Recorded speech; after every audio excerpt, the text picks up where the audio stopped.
Enquanto você abre a sua Bíblia, eu quero aproveitar a Deus para agradecer nesta noite pela vida do nosso pastor presidente, Abraham Robson Ferreira, toda a sua família, pela confiança que é liberada a mim para que possa estar aqui ministrando a palavra de Deus, bem como ao nosso pastor local, Sanzio Elmo Soares, toda a sua família, a todo o corpo de obreiro aqui de Vila Franca de Xira. Deus seja louvado pela vida dessa amada e querida igreja. Amém, meus irmãos? Mateus 6, versículo de número 10, diz o seguinte: venha o teu reino, seja feita a tua vontade. E ele complementa dizendo, tanto na terra como no céu. Existem traduções que dizem, assim na terra como também no céu. Amados, eu não sei se os irmãos lembram, semana passada nós estudamos aqui, nos atemos sobre o livro do profeta Isaías. Eu não sei se os irmãos lembram, nós falamos muito sobre os princípios que regem o culto cristão. Os irmãos lembram? É uma aula, viu, irmãos? É um culto de doutrina, mas também é um culto de ensino. Mais cedo estávamos aqui no nosso também culto de discipulado, aula de discipulado. Quantos estavam discipulados? Olha aí, oh glória a Deus! A família está crescendo, viu, irmãos? E eu quero dar uma informação para os irmãos, que já no próximo sábado, nós teremos também discipulados para os novos convertidos. Então, Deus tem um propósito muito grande, irmãos, no ensino da sua palavra. Então, se você estiver em casa, venha uma hora antes da EBT, estaremos aqui também com o discipulado para novos convertidos. Deus tem uma palavra certamente para esses irmãos. Mas vamos relembrar aqui quais foram os princípios. O primeiro princípio, eu vou relembrar para os irmãos, local. Deus precisa de um local para se encontrar com o seu povo. Aí eu vou relembrar os irmãos aqui, a Bíblia diz no profeta Isaías, capítulo 6, ele diz que no ano da morte do rei Uzias, o que foi que ele viu? O Senhor, assentado sobre um alto e sublime trono. Ou seja, Deus estava no seu templo, assentado sobre um alto e sublime trono. Isaías estava no templo e Deus estava também no seu templo. Nós estamos aonde? No templo, ouvindo a voz de Deus. Segundo, liderança. A Bíblia diz que serafins estavam acima de Deus. Não é isso mesmo? Deus tinha querubins, Deus tinha um arcanjo, Deus tinha anjos, mas o céu é extremamente organizado. Quem estava acima de Deus eram apenas os serafins. Terceiro, comunhão e adoração. Os serafins estavam reunidos com quem? Com Deus. E eles diziam que uns para os outros? Santo, santo, santo, santo, santo é o Senhor dos exércitos. Toda a terra está cheia da sua glória. Quinto, serviço. Isaías viu os serafins com 6 asas, com 2 cobriu os rostos, com 2 cobriu os pés e com 2 voavam. Essas 2 voavam, nós explanamos aqui, significa serviço. Os serafins estavam à disposição de Deus. Você está à disposição de Deus? Você é disponível para Deus? Serviço. Depois, reverência. Eles cobriam os seus pés, em sinal de obediência, de humildade diante de Deus. Guarda o teu pé quando entrares na casa do Senhor teu Deus. Deus está na casa, Deus está presente, então Ele é digno de toda a reverência. Ele é digno de reverência. Nós estudamos também que todas as vezes que Deus está reunido com o seu povo, há confissão. Isaías viu o céu aberto, viu os serafins, viu a glória de Deus, viu a nuvem, viu a presença de Deus. O que é que ele diz? Ai de mim, porque eu sou um homem de lábios impuros e habito no meio de um povo fofoqueiro. E os meus olhos viram o Rei, o Senhor dos exércitos. Então ele confessa o pecado. Depois que ele confessa o pecado, o que acontece? Um anjo, um serafim, pega com uma brasa com atenaz e voa, serviço. E faz o que com ele? Toca nos seus lábios e diz: purificado foi o seu pecado e tirado a sua, deixa eu ver se os irmãos lembram, a sua iniquidade. Aí eu expliquei para os irmãos a diferença entre pecado, entre iniquidade. Eu não vou explanar mais aqui, mas quando Deus está presente, tem confissão e tem perdão de pecado. Tem perdão de pecado, porque Deus tem prazer em perdoar os seus filhos. Eu lembro também que nós falamos sobre chamado.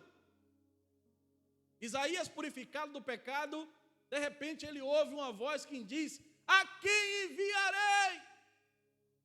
E quem há de ir por nós? Quando Deus está presente, Deus chama homens, mulheres, crianças, jovens, adolescentes. Deus está chamando para a sua obra. Aí eu lembro que eu falei o seguinte, que Deus só chama quem está purificado. Evangelista Jackson, se você está purificado diante de Deus, se você está em obediência diante de Deus, sabe o que acontece? Ele vai te chamar para a sua obra. Ele vai te capacitar, Ele vai te dar talentos e Ele vai te enviar. Logo em seguida, eu lembro que nós também falamos sobre santidade. Olha o que está escrito ali: santidade e reverência na casa de Deus. Deus é santo. E sem santidade, ninguém verá o Senhor. E aí nós finalizamos com resposta. Logo em seguida que Deus pergunta: a quem enviarei? O profeta responde: eis-me aqui, envia-me a mim. Então isso aqui, irmãos, é a base do culto. Porque não adianta eu falar de sublimidade do culto cristão, você não entende o que é o culto. Você apenas imaginar que o culto é um ajuntamento de crentes. Vamos pegar umas cadeiras, vamos reunir, pegar um pastor e vamos fazer um culto. Não. O culto nós fazemos para atrair a presença de Deus, para glorificar a Ele. Mas existem normas, existem regras, existem princípios. E são esses os princípios que norteiam a vida de todo aquele que anda na presença de Deus. Já falamos de culto, vamos falar agora de local de culto, que é a igreja.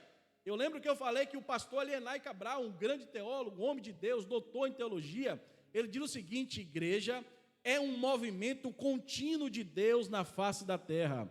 Ela é um plano criado por Ele para congregar todos os povos da terra. Olha que coisa linda, irmãos. Vou relembrar aqui para os irmãos: igreja é um movimento contínuo. Ou seja, a igreja não para, irmãos. A igreja segue caminhando. A igreja segue avançando. A igreja não para. E qual é o propósito da igreja? Congregar todos os povos, línguas, raças, nações, preto, branco, pardo, moreno, todos diante dele. Esse é o projeto de Deus. O projeto de Deus é a mesa, é a congregação. Deus quer congregar o seu povo. O que é que acontece, Jackson? Deus inicia esse projeto no jardim. Todos nós conhecemos a história. Eu já falei também na semana passada sobre Eva, sobre Adão. Deus prossegue com Abraão. Deus prossegue com Moisés, com os sacerdotes, com os profetas. Deus constrói uma tenda no deserto, porque o desejo de Deus era fazer o quê? Uma tenda no deserto para o povo celebrar Deus no deserto. Você está passando no deserto? Você está passando na luta? Celebre ao Senhor.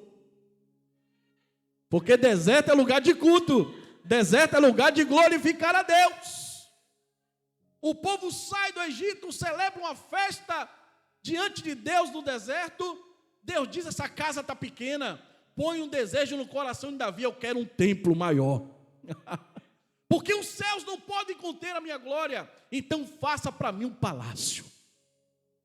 Davi, com mão sanguinária, não pode construir, passa para o seu filho Salomão. Salomão constrói o templo. Todos nós conhecemos a história, mas tem um porém, irmãos, um porém muito triste. Qual é o porém? Os sacrifícios passaram a ser meios de ritual e não mais um instrumento de adoração. As pessoas iam, irmã Rosa, para o templo apenas para bater ponto. Mais um culto, mais um culto. Levavam sacrifícios, e olha de que forma eles levaram sacrifício. Abra comigo Malaquias, capítulo 1. Deus ficou muito triste. Malaquias, capítulo 1, versículos de 6 a 8. Olha a tristeza de Deus em ver um povo que ia para sua casa arrastando a chinela, sem vontade de ir para a igreja, reclamando de pai, reclamando de filho, reclamando de pastor, reclamando de emprego, reclamando da vida, reclamando da chuva, reclamando do sol, não tinha mais prazer em congregar. Então olha de que forma eles iam para a igreja. Malaquias, capítulo 1, versículos 6 a 8. Olha o que ele diz: o filho honra o pai, e o servo o seu senhor. Se eu sou pai, Deus falando, onde está minha honra? Onde está minha honra? E se eu sou senhor, onde está o meu temor? Diz o Senhor dos exércitos a vós, ó sacerdotes. Olha só que coisa forte: que desprezais o meu nome, desprezando o nome de Deus. E tudo aquilo que você despreza, você perde. Se o marido desprezar a esposa, ele vai perder a esposa. Se eu desprezar o meu emprego, eu vou perder o meu emprego. Tudo aquilo que eu desprezo, eu perco. E foi justamente isso que eles perderam a presença de Deus, porque desprezaram a Deus. Vamos finalizar. E vós dizeis: em que nós temos desprezado o teu nome? Nós estamos na tua casa todos os dias, em que desprezamos o teu nome? Olha a forma com que o povo estava tratando Deus.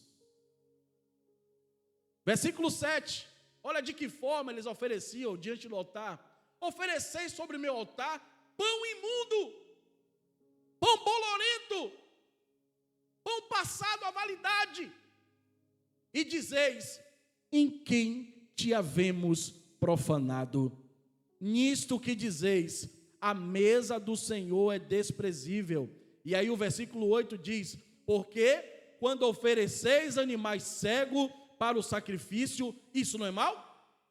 E quando ofereceis o coxo, o enfermo, eles pegavam animais, irmão, coxo, enfermo, e ofereciam a Deus.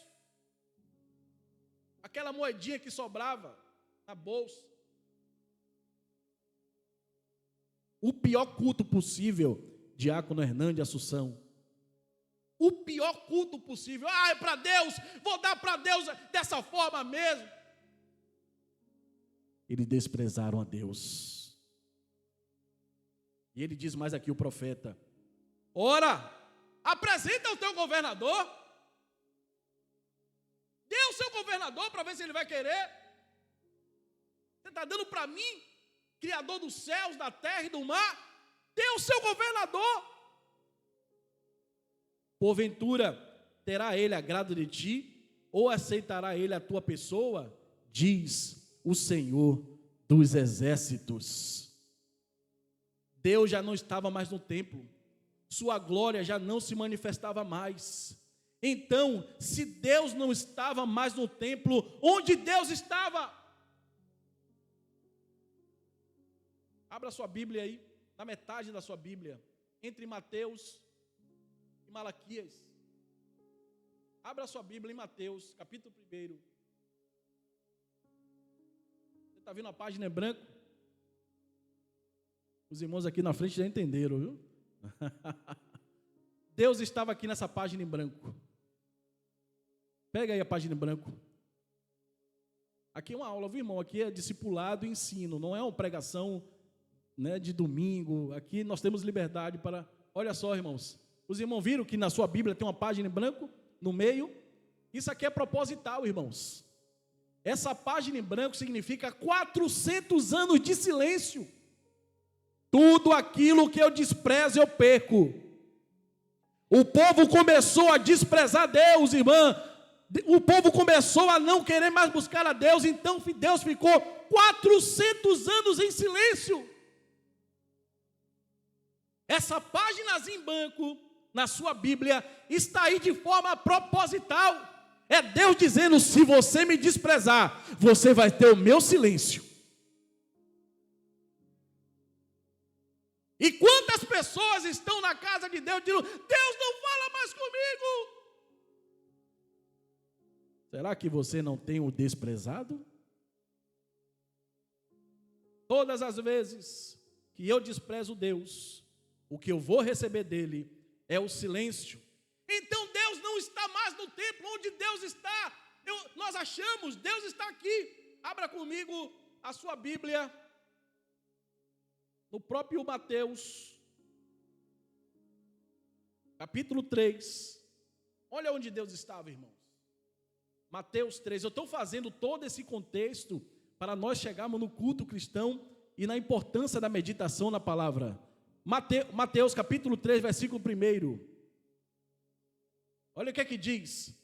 E naqueles dias, na época do silêncio, olha o que aconteceu.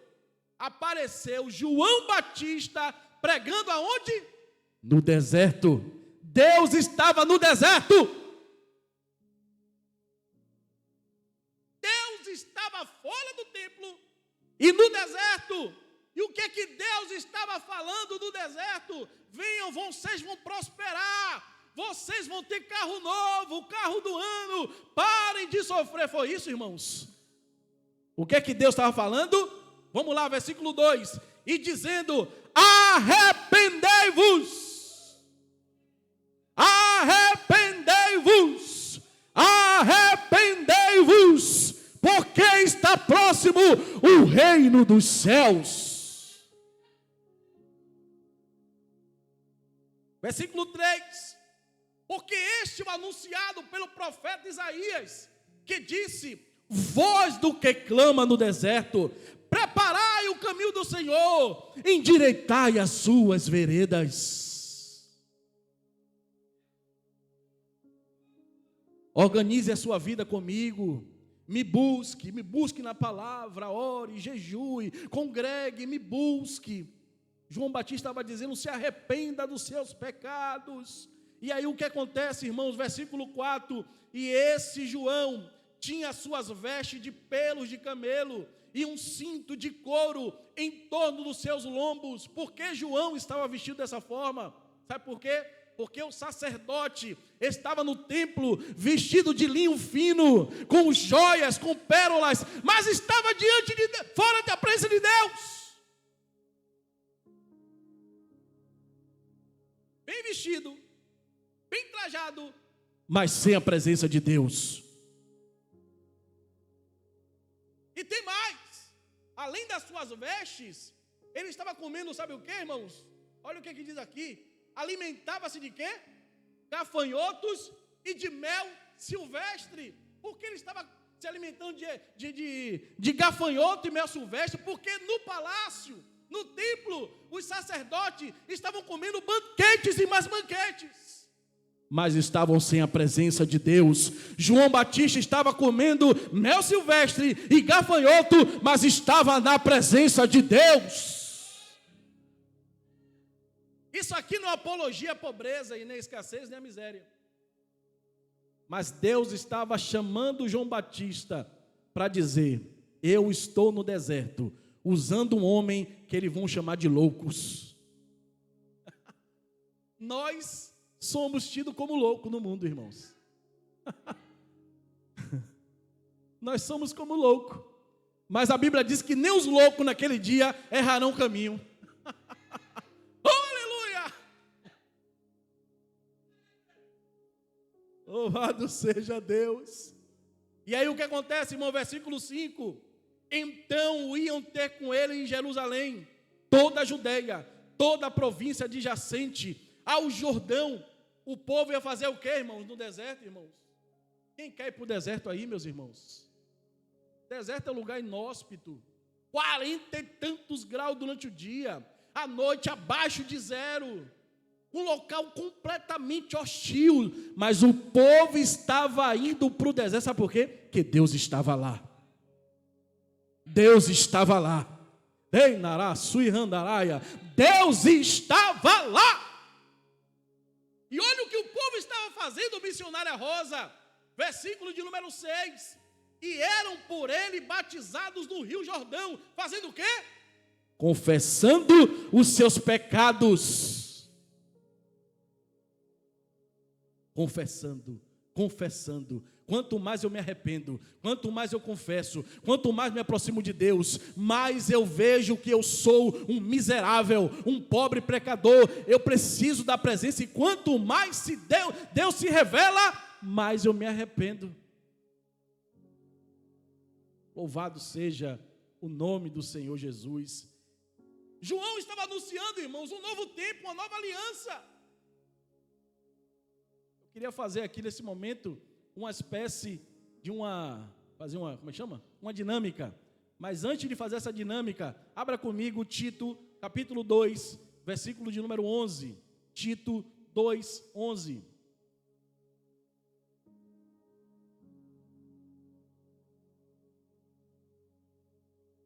O tempo corre, né, irmão? Meu Deus. Tito 2,11. Olha o que está escrito. A graça de Deus se há manifestado. Fazendo o quê, irmãos? Trazendo salvação. Para quem? Só para os judeus. Trazendo salvação para todos os homens. Antigamente a salvação era algo exclusivo dos judeus. Somente o sumo sacerdote, uma vez no ano, no Yom Kippur, entrava no Santo dos Santos. Tinha que ser judeu, da tribo de Levi. Tinha várias recomendações. Mas esse povo se rebelou contra Deus. E aí Paulo escreve para Tito dizendo: a graça de Deus se há manifestado, trazendo salvação a todos os homens. Vamos fazer uma dinâmica aqui, Gabriel e o presbítero, uma dinâmica rapidinha aqui para os irmãos. Quanto mais você faz dinâmica, mais o percentual de... Dá para ver aí? Na câmera? Dá para ver não, né? Então suba aqui. É bem rápido, irmãos, para os irmãos entenderem. Ele representa os judeus, sacerdotes, sumo sacerdote. A lei está na mão dele. Esse homem tem intimidade profunda com Deus. Ele recebeu a lei dada por Deus a Moisés no Sinai. E aqui representa os pagãos, os gentios, o povo que pecava, o povo que estava distante de Deus. O que havia entre eles? O que os irmãos estão vendo entre eles aqui? Uma separação, a irmã Lina está ligada, viu? Existe uma distância, uma separação. E esse povo aqui acha esse povo impuro, não quer nem encontrar com ele. Sabe como é que esse povo chama ele? Cachorrinhos, leprentos, cachorros, não tem direito à lei. Mas a Bíblia diz que a graça de Deus se manifestou, e Jesus fez isso aqui, ó, irmão, quebrou a barreira, ó. Se junte aqui, vá. Quebrou a barreira, e ele agora fez continua abraçado, e ele agora fez um só. Não existe mais separação. Eles agora são um em quem? Em Cristo Jesus. É isso que é a igreja cristã. Deus abençoe, meus irmãos. Foi isso que ele fez, irmãos. Ele quebrou a barreira. Ele quebrou a separação. Olha o que Paulo fala em relação a isso, irmão. 1 Coríntios, capítulo 12, versículo 14 e 16. Porque ele é a nossa paz, o qual de ambos os povos, O que foi que ele fez? Olha que coisa linda, irmãos. De ambos os povos fez um, e derrubou a parede de separação que estava no meio. Versículo 15. Na sua carne desfez inimizade, isto é, a lei dos mandamentos, que consistia em ordenanças, para criar em si mesmo, dos dois, um novo homem, fazendo a paz. Versículo 16. E pela cruz, olha a importância da cruz. E pela cruz, olha o que Jesus fez, reconciliar ambos com Deus em um corpo, matando com ele as inimizades. Aqui cada um tem um tipo de passado. Eu tenho um venezuelano aqui, tem um angolano ali, tem um irmão ali de São Tomé, eu sou de Salvador, tem gente de Goiás, tem gente de Rio, tem portuguesa, tem português, mas isso aqui chama-se igreja. Não existe mais separação. É isso porque o culto cristão ele é sublime, porque o culto cristão ele aproxima todos os povos. Olha só o que Paulo fala em 1 Coríntios 12:13, pois todos nós fomos batizados em um espírito, formando um corpo, quer judeus, quer gregos, quer servos, quer livres, e todos temos bebido do mesmo espírito. Você já observou, quando você encontra uma pessoa que é cristã, assim como você, a impressão que você tem é que você conhece aquela pessoa há anos, você já viu isso? É porque o mesmo espírito que está em você está naquela pessoa, e ele clama um para o outro dizendo: Abba Pai, Abba Pai, Abba Pai, Abba Pai, Abba Pai, Abba Pai. Nós somos um em Cristo Jesus. Nós somos um, irmãos. Povos diferentes, culturas diferentes, membros do mesmo corpo, cultuando um único Deus. E o culto é um espelho do que acontece no culto do céu. Ou seja, o mesmo Deus que Isaías viu é o mesmo Deus que está aqui. A mesma reverência que Deus exigiu de Isaías e exige dos serafins é a mesma que Ele exige de nós. A mesma santidade. É tudo igual, irmãos. É por isso que nós, quando estamos na casa de Deus, a impressão é que estamos nos céus. Eu gostei do que Gabriel falou no início. É por isso, irmão, que o culto nunca acaba. Eu não gosto com os irmãos, vamos acabar o culto. Esqueça, irmão. O culto nunca acaba. Então o que acaba, pastor? A reunião. A reunião. Irmãos, vamos encerrar a reunião de hoje? Amém. Mas o culto começa agora, porque no carro vai ter culto, em casa vai ter culto, no trabalho vai ter culto. A minha vida é um culto. É culto 24 horas. Porque Deus falou a Moisés: o fogo arderá de vez em quando no altar. Como? O fogo arderá continuamente no altar. Ou seja, nunca pode cessar de ter fogo na sua vida, fogo na sua casa. O nosso pastor presidente, aqui no domingo, ele disse: chegue na sua casa e disse, diga a Deus, manifesta o teu poder. Deus, manifesta o teu poder na casa de banho, manifesta o teu poder no quarto, manifesta o teu poder na sala, manifesta o teu poder nesse menino, nessa menina, manifesta o teu poder, Deus. Mas nós estamos correndo aqui porque o tempo ele urge, irmãos. Deus usou Moisés. Agora nós vamos entender porque o culto cristão ele é sublime. Deus usou Moisés para quem? Para falar com o povo. Usou o sacerdote para interceder pelo povo. Deus usou profetas para falar ao povo. Usou juízes e reis para fazer o quê? Defender e guiar o povo. E a igreja? Quem iria guiar a igreja? Como seria o corpo? Quem falaria com Deus? De que forma Deus falaria com a igreja? De que forma, irmãos? Deus fala mediante o Espírito e a sua palavra. Quem guia a igreja, irmãos, é a palavra de Deus. A igreja seria guiada pela inerrante e infalível palavra de Deus. A Bíblia não contém a palavra de Deus. A Bíblia é a palavra de Deus. A inspiração da Bíblia, ela é plenária e verbal, ou seja, tudo que está aqui foi inspirado por Deus. Olha o que diz Hebreus 4:12. Esse é um versículo de cabeceira. Porque a palavra de Deus é viva e eficaz e mais penetrante do que espada alguma de 2 gumes, e penetra na divisão da alma e do espírito, e das juntas e medulas, e é apta para discernir pensamentos e intenção do coração. Você já observou quando você está triste, você está deprimido, você já leu o Salmo 23 350 mil vezes, mas quando você lê, parece que ele foi escrito naquela hora. Você já observou isso, irmãos? Sabe o que significa isso? É inspiração divina. É inspiração divina.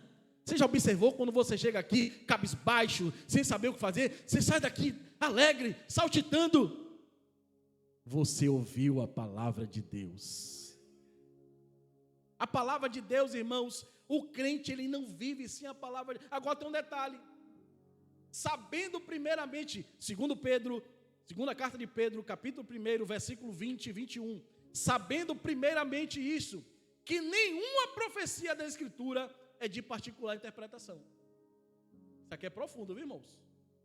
Versículo 22, porque a profecia, que é a palavra, nunca foi produzida por vontade de homem algum. Pedro chegou de um anjo, estou com vontade de escrever isso aqui na minha carta. Mateus, estou com vontade de escrever isso aqui. Não. Porque nenhuma profecia nunca foi produzida por vontade de homem algum. Mas os homens santos de Deus falaram inspirados pelo Espírito Santo de Deus. Portanto, tudo que está escrito aqui na minha e na sua Bíblia foi inspirado por Deus.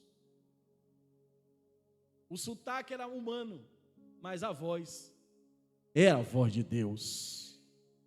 O sotaque de Pedro, irmãos, com dificuldade na leitura, mas Deus usou Pedro, porque o Espírito Santo conduziu Pedro. Usou o médico Lucas, usou Paulo, usou Amós, que era boiadeiro. O homem cuidava de boi, e Deus disse: larga o boi e venha cuidar da minha palavra. As pessoas diziam para Amós: larga esse negócio de você ficar pregando a palavra. Ele falou: mas eu cuidava de boi, mas foi Deus que me chamou. Eu não tenho culpa, Deus me chamou. 40 homens divinamente inspirados por Deus, num período de 1.500 anos. Será que tem como, irmãos? Pega um livro de geografia hoje, um livro de 20 anos de geografia, compare com a realidade de hoje. Não tem nada a ver, irmãos. Tem países que nem existem mais, mas a Bíblia, ela continua atualizada. É a mesma palavra que diz: haverá terremotos, haverá pai contra filho, filho contra pai, nação contra nação, reino contra reino, homens amantes de si mesmo. Tudo está acontecendo, tudo está escrito. E é a mesma Bíblia que diz: Jesus está voltando. Então, se é a Bíblia que está dizendo que Ele está voltando, a qualquer momento Ele pode aparecer, irmãos. Maranata, ora vem, Senhor Jesus. Agora a pergunta: quem seriam então os instrumentos de Deus para poder manusear a Bíblia? Já que no templo no tabernáculo era o sacerdote, o sumo sacerdote. E agora na igreja? Quem Deus usaria? Efésios 4, versículo 11. Quem pode ler comigo? Efésios 4, versículo de número 11. Olha que Deus tremendo, irmãos. Efésios 4, 11. E ele mesmo, pode ler, Hernandes. Olha só.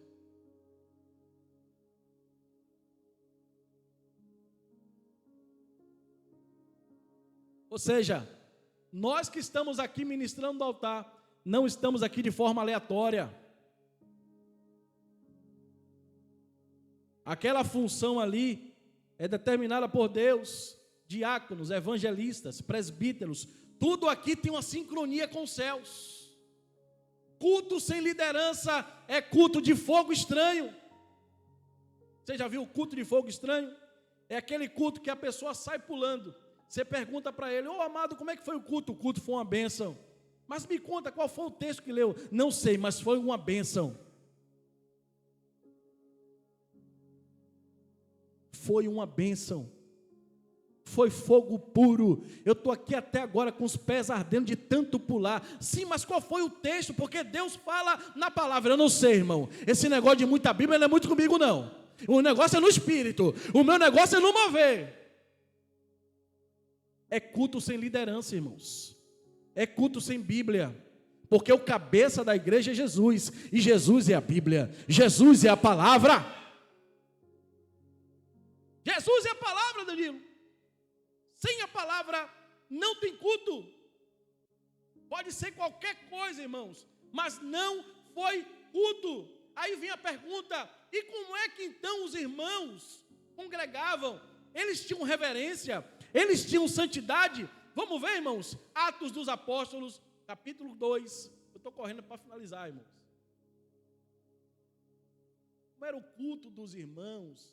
Será que tinha comunhão? Será que tinha adoração? Vamos lá, irmãos. Atos 2, 44. Como era comunhão e adoração? Será que a mesma coisa que acontecia no céu, que Isaías viu, os apóstolos também faziam? Atos 2. Quem achou? Pode ler. Atos 2, 44 e 47, a parte A.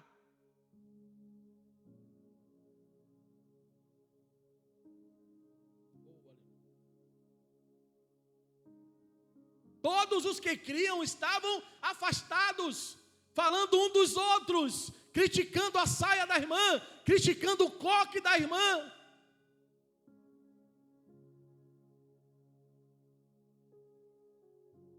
A palavra de Deus diz: todos os que criam estavam juntos e tinham tudo em comum. O princípio para Deus operar o milagre, irmãos, é comunhão e adoração. Versículo 45, vendiam as suas propriedades e fazendas e repartiam com todos, segundo cada um tinha necessidade. Versículo 47, a parte A, louvando a Deus e caindo na graça de todo o povo. Ou seja, todo dia tinha o quê? Louvor e adoração. Todo dia tinha comunhão. Todo dia eu estava junto com meu irmão no templo. É o princípio, irmão, da vitória. Serviço. Atos 2, 45. Eles tinham prazer em servir os irmãos. Olha só o que eles faziam. Vendiam as suas propriedades e fazenda e repartiam com todos. Ou seja, ninguém passava fome na igreja.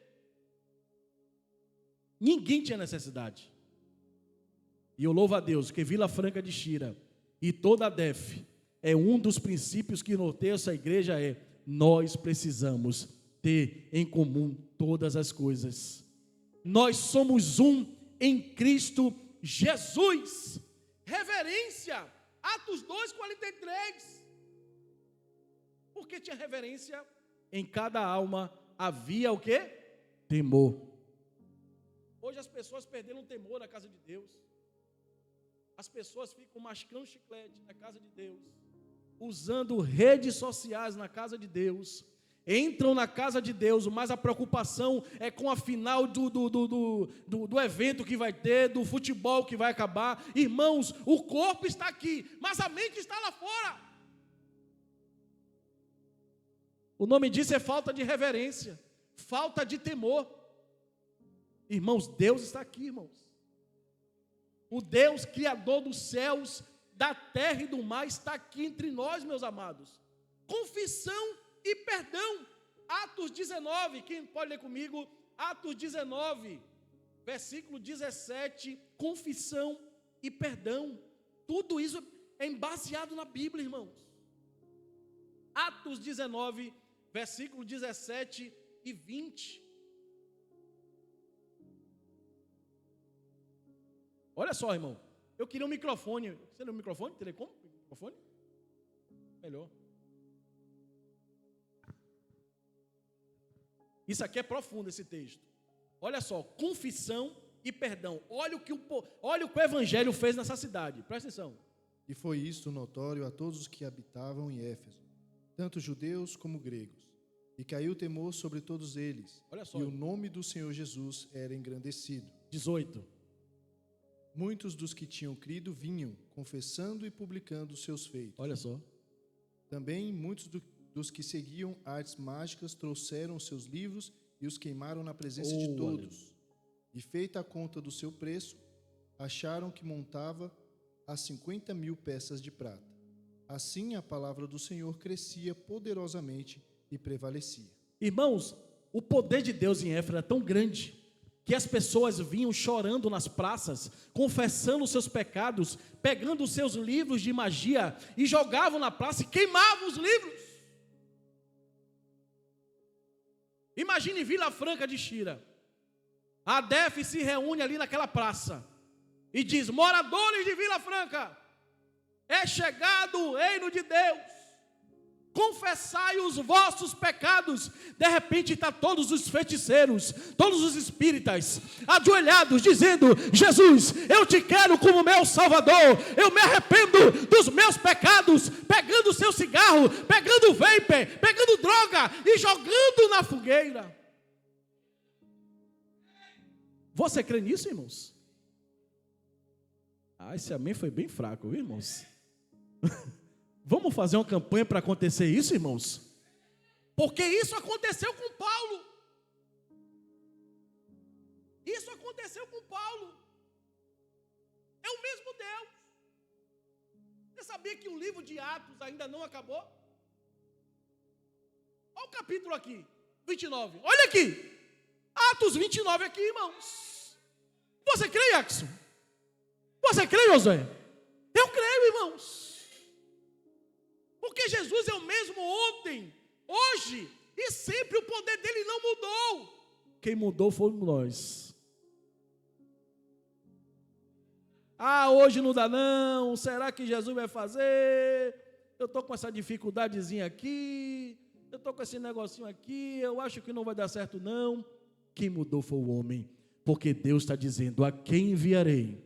A quem enviarei? A quem enviarei? Quem há de ir por nós? Deus está chamando, irmãos.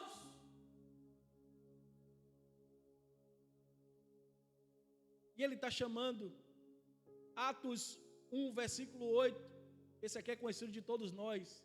Mas recebereis a virtude do Espírito Santo e ser-me-eis testemunhas.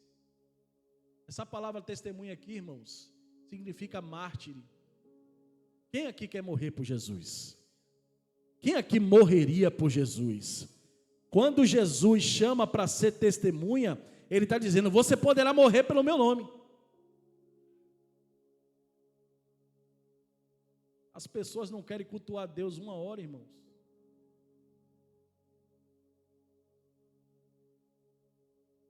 E morrer por Ele, irmãos. Hoje é uma noite de reflexão, irmãos. Eu gosto muito do culto avivado, estilo de domingo. Eu amo cultos assim, irmãos. Porque Deus toca a todos. Mas o culto que nós somos imprensados por Deus. Um culto que não tem eloquência. É o culto da Bíblia aberta. nu e cru. É aquele culto que o seu pai, eu não sei se alguém já teve, eu tenho uma feita, foi engraçado isso, viu? Minha mãe falou, não vá para a praia. Aquele dia foi tremendo. Não vá para a praia. Eu dei um jeito de pular o muro e ir para a praia. Mãe é mãe, irmão. Mãe conhece o filho. Fui para a praia, me diverti com os amigos. Tomei um banhozinho antes. Eu vi uma água potável, eu tomei banho, para ela não desconfiar, né? Coloquei a roupinha, entrei na casa e ela calada, irmãos. Amanhã está calada hoje. Entrei no banheiro, tranquei a porta e peguei para ligar a água. Quando eu vou ligar a água, cadê a água? Digo, Mainha, faltou água? Eu acho que faltou. Mas aqui não falta água? Ela, mas tem uma água aqui que eu quero te dar. Que água é essa? Quando eu abro a porta, irmão, ela com a cinta nessa mão. Me imprensou no banheiro e disse, agora é eu e você. Nunca mais eu fui para a praia escondido, irmãos. Então Deus repreende o filho que ama. Ele repreende o filho que ama. O propósito da minha mãe me dar aquela surra não era me matar, é para deixar marcas e dizer, são marcas que saram. São marcas que livram você de um afogamento. São marcas que livram você de uma má amizade. Então a Bíblia deixa marcas. A Bíblia, a palavra de Deus, deixa marcas. Então são cultos, irmãos, que tinha que estar lotado. Porque é o culto da marca. Não dizendo que os demais cultos não são importantes, são demasiadamente importantes, mas o culto, irmão, de doutrina e da palavra, irmãos, é o culto que Deus, que nos debruçamos sobre a sua palavra, e eles deram a resposta a Deus, Atos 17, já estou finalizando, viu, irmãos?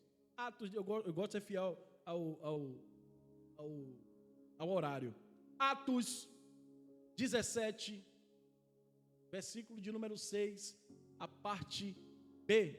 Quem achou pode ler. Atos 17. Olha, eles deram a resposta a Deus, dizendo que iam pregar a palavra, e olha o que aconteceu com eles, irmãos. Atos 17, alguém leu? Pode ler. Achou? Pode ler.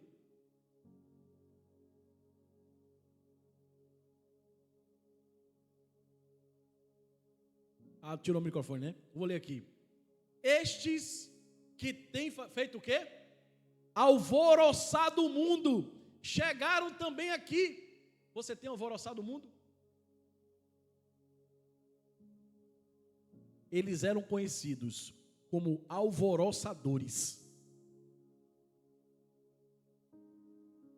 Eles viraram uma testemunha, tão cheios do Espírito, que eles alvoroçaram o mundo. E aí o camarada diz, mas olha o que ele fala, ó, estes que têm alvoroçado o mundo, chegaram também aqui, chegaram em Vila Franca de Xira, mais de 2000 anos atrás, eles chegaram, a mensagem dele chegou em Vila Franca de Xira, mas ainda tem lugar que precisa chegar, irmãos, tem lugares ainda, eu falei aqui para os irmãos, no domingo passado, no culto de missões, que nós temos ainda 3,6 bilhões de pessoas que ainda não ouviram falar de Jesus. Eu vou repetir, 3,6 bilhões de pessoas indo para o inferno, cambaleando para o inferno. O que é que o que é que você, o que é que nós temos feito, irmãos? E aí eu finalizo com presença, Atos 2, 47, a parte B. Quem já gravou Atos 2, 42 até 47?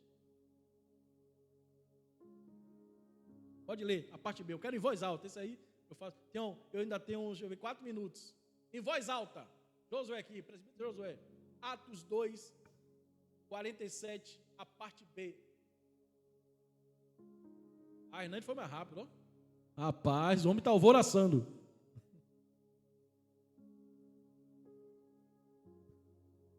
Olha só que coisa linda, irmãos. Enquanto isso, acrescentava-lhes o Senhor dia a dia os que iam sendo salvos.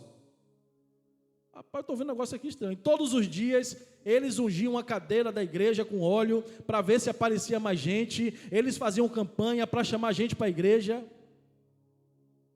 Não está assim não, irmãos? Repita aí, trovão. Enquanto isso, acrescentava-lhes o Senhor dia a dia os que iam sendo salvos. Quem é que acrescentava à igreja os salvos? Mas sabe por que ele acrescentava? Porque ele estava presente. Porque ele estava presente. Quando Jesus está presente, irmãos, quem traz as vidas é ele mesmo. Sabe qual é o trabalho da igreja? Cuidar. Tá. Abraçar. Dizer você agora é também um alvoroçador. É assim, irmãos. É abraçar, irmãos. Nós precisamos abraçar mais. Amém? Deus abençoe a todos os amados irmãos. E na próxima semana estaremos com outra lição aqui muito boa, viu, irmãos? Então chama o vizinho, chama o amigo, diga